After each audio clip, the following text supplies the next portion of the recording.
Hello everyone and welcome back to my YouTube channel. Di video kali ini aku bakalan share sama kalian gimana caranya kita mengerjakan soal-soal tes bahasa Inggris untuk persiapan BUMN tahun 2023. Ayo, hamin berapa nih? Udah pada dapat jadwalnya kan? Udah pada dapat email? Yuk, mudah-mudahan kalian semua bisa sukses ya. Oke, sebelum lanjut ke soalnya, jangan lupa ya untuk like video ini dan jangan lupa please untuk subscribe channel aku untuk kalian mendukung channel aku. So guys, thank you so much buat yang udah subscribe dan like. Yuk kita lanjut aja ke videonya.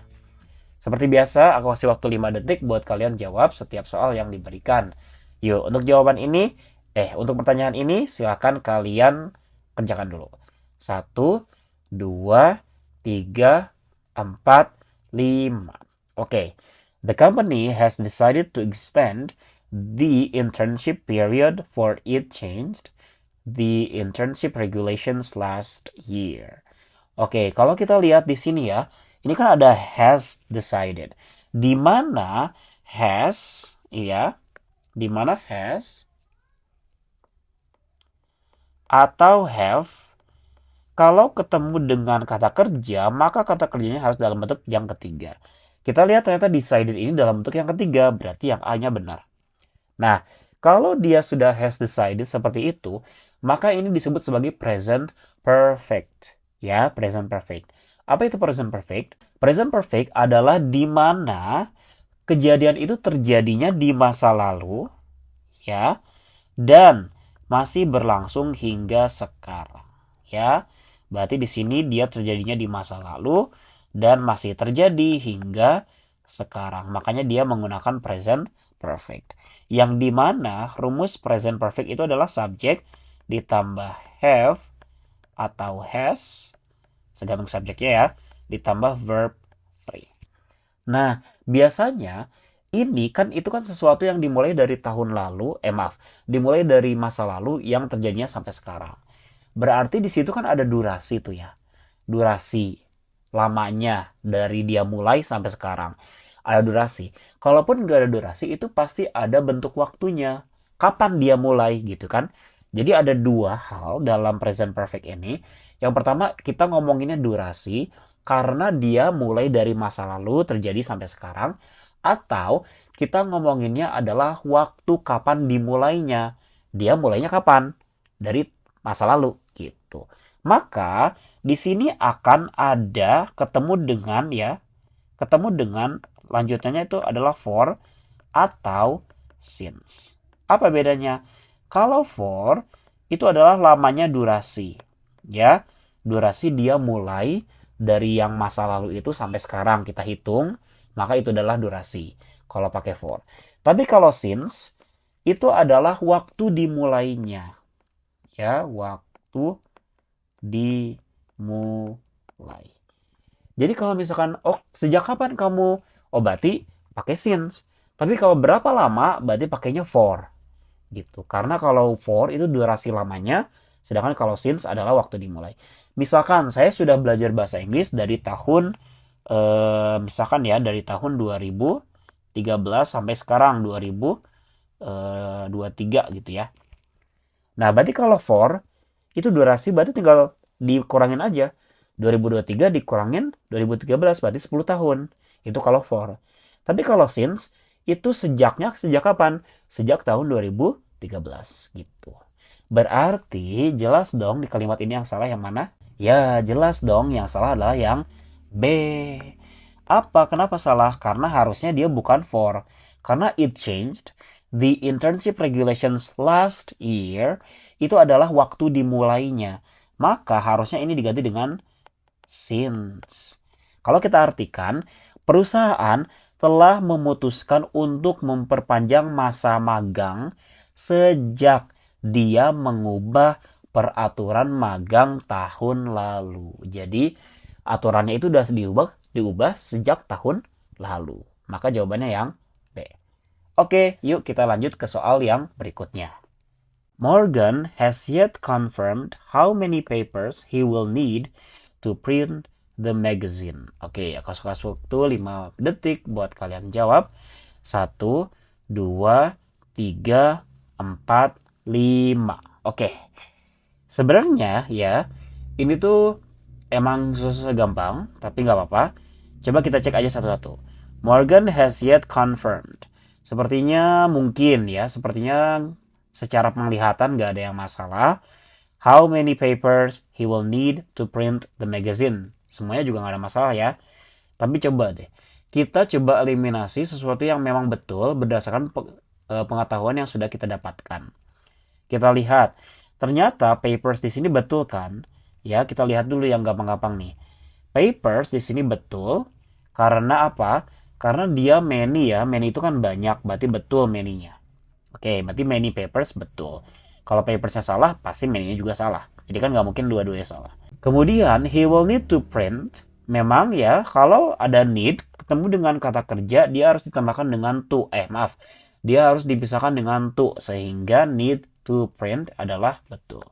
Maka jelas yang salah yang mana? Ya, yang salah adalah yang A.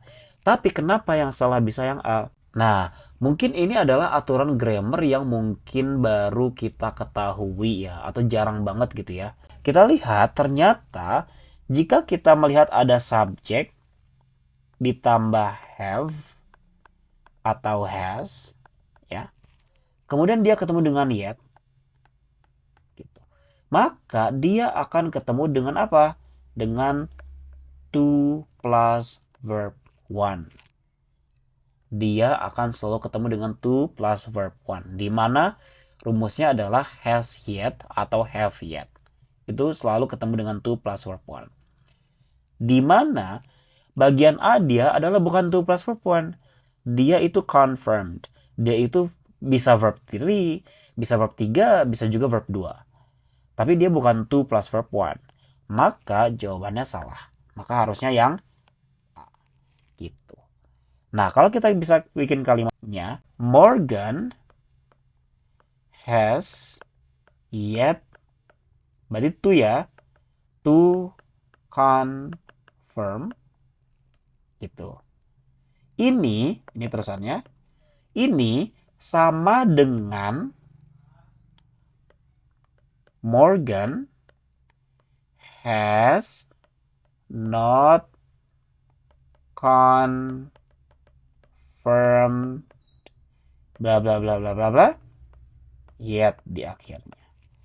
Jadi kalau ada has yet to confirm, itu sebenarnya sama dengan has not confirmed titik titik titik yet. Intinya mah belum gitu. Oke? Yuk kita lanjut ke soal yang berikutnya. Before she submitted the paper, Grace has completed the assigned task very well. Yuk, aku kasih waktu 5 detik buat kalian jawab. 1, 2, 3, 4, 5. Oke. Nah, sebenarnya ini mudah ya kalau kita bisa ambil konteksnya. Kita lihat, before she submitted the paper, sebelum dia mengumpulkan tugasnya, Grace sudah menyelesaikan tugas yang diberikan dengan baik gitu. Sebelum dia mengumpulkan papernya, Grace sudah menyelesaikan tugas yang diberikan dengan baik. Berarti kalau kita lihat di sini kan ada dua kejadian yang dipisahkan dengan kata before sebagai conjunctionnya. Berarti kalau kita lihat nih, kalau kita raba-raba, mana kejadian yang terlebih dahulu terjadi? Sebelum dia mengumpulkan kertasnya, Grace sudah menyelesaikan assigned task, ya, tugas yang diberikan dengan sangat baik. Berarti mana yang duluan? Ya, yang ini adalah kejadian pertama. Maka yang ini adalah kejadian yang kedua. Kita lihat kejadian pertama kemudian disusul dengan kejadian yang kedua. Berarti Grace itu kan dia menyelesaikan tugasnya dulu. Baru dia submitted the paper. Gitu kan ya. Nah, berarti kalau kita lihat ternyata submitted the paper-nya dia dalam bentuk past tense. Ya kan? Kejadian yang keduanya aja dia dalam bentuk past tense loh, dalam bentuk masa lalu. Nah, kita lihat di sini kan dia subjek. Yang kejadian kedua dia subjek ditambah verb 2. Gitu kan? Kejadian keduanya aja itu udah masa lalu. Ya apalagi kejadian yang pertamanya. Justru kejadiannya lebih lalu lagi. Maka kalau terjadi seperti itu, misalkan kejadian kejadian satu kemudian diikuti dengan kejadian 2, gitu ya. Kejadian 2, maka kejadian satunya harus dalam past perfect. Kemudian kejadian keduanya dalam past tense. Di mana past tense itu ini ya. Nih, ini kan kejadian keduanya. Berarti ini sudah ada subject plus verb to. Nah, past perfectnya bagaimana? Yaitu subject plus had plus verb 3. Berarti kalau kita lihat, ini kan past tense, ini past perfect. Berarti kalau kita lihat, mana nih yang salah? Ya, yang salah adalah yang C. Kenapa yang C? Dia bukan past perfect, tapi dia present perfect. Harusnya bukan has, tetapi apa? Tetapi harusnya adalah had. Gitu. Grace had completed. Dimana Grace-nya subjek menggunakan had dan completed-nya adalah verb 3. Gitu ya. Jadi ingat kalau ada dua kejadian yang berurutan seperti ini dan terjadinya di masa lalu, maka kejadian yang pertama harus dalam bentuk past perfect dan kejadian yang kedua harus dalam bentuk past tense. Bisa pakai before, bisa pakai after nih. Hati-hati. Dia itu bisa pakai before, bisa pakai after. Tergantung. Kalian harus bisa menganalisa mana kejadian yang pertama dan mana kejadian yang kedua. Intinya gitu aja. Mau pakai after, mau pakai before. Kejadian yang pertama harus menggunakan past perfect dan kejadian yang kedua harus menggunakan past tense. Oke? Yuk kita lanjut ke soal yang berikutnya. Oke. Her mother does not approve of her going to the wedding ceremony without dress formally. Yuk aku kasih waktu 5 detik untuk kalian jawab. 1, 2, 3, 4, 5. Oke, ayo siapa di sini yang jawabnya B, going? Oke, B di situ betul ya, of her going. Jadi kan her itu kan akan ketemu dengan kata benda ya. Her itu kan akan ketemu dengan kata benda, yaitu kan kepemilikan. Nah, kalau dia ketemu dengan verb, maka dia akan dalam bentuk verb ing. Betul. Jadi maksudnya itu bukan dia pergi, tetapi maksudnya adalah kepergiannya gitu, perginya dia gitu maksudnya tuh. Berarti going di sini tidak ada masalah. Karena her itu memang akan diikuti dengan kata benda. Dan untuk membuat kata benda adalah caranya dengan verb ing atau gerund ya. Gitu. Oke, nah does not di sini betul salah.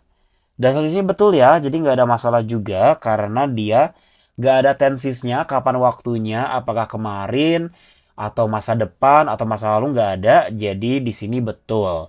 Yang salah itu kalau di sini tulisannya do not. Baru ini salah. Kenapa salah? Karena her mother itu kan singular. Maka dia akan ketemu juga dengan singular, yaitu does. Oke, sekarang yang C. The wedding. Wedding di sini kayaknya nggak ada masalah. Wedding ceremony, berarti upacara pernikahan. Berarti di sini betul. Oke, yang salah yang mana? Ya, yang salah adalah yang D. Kenapa salah? Oke, karena nih, without kalau ketemu dengan verb, itu verbnya harus dalam bentuk verb ing.